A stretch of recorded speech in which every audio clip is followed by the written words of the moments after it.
She knew she had to get away as quickly as possible. She was in danger, and if the people who lived on the isolated farm caught sight of her, she was lost. Suddenly the man appeared out of nowhere in front of her, just as she got to the farmyard gate and was about to hurry down to her car. He was big, and not as scruffy as she would have expected among these dilapidated buildings.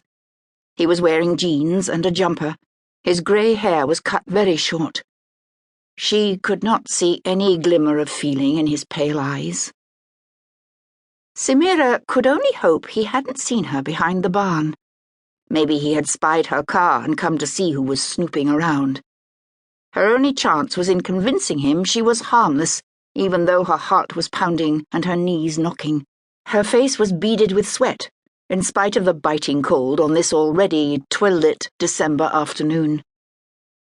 His voice was as cold as his eyes. "What are you doing here?" She tried a smile, but felt her lips quiver. "Thank God! I thought no one was here." He looked her up and down. Samira tried to imagine what he saw. A skinny little woman, not yet 30, wrapped up, warm in trousers, fleece-lined boots, and a thick anorak.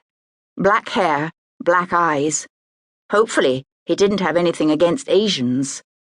Hopefully, he didn't realize he had an Asian in front of him who felt like she was going to throw up at any moment. Hopefully, he had not realized how afraid she was. Samira had an awful feeling he could smell her fear. He nodded towards the copse at the bottom of the hill. "Your car?" It had been a mistake to park it down there. The trees were too sparse and bare. They concealed nothing. He had seen her car from one of the upper windows of his house and put two and two together. What an idiot she was, to come here and not tell anyone, and then to park her car in sight of the wretched farm. "I'm completely lost," she stammered. "No idea how I ended up here. Then I saw your house and thought I could ask if—" "Aye." "I'm new to the area." Her voice sounded wrong in her ears, too high and a little shrill. But he didn't know how she usually spoke. "Actually, I wanted... "So where are you going, really?" Her mind was blank. To... what's it called again? She licked her dry lips.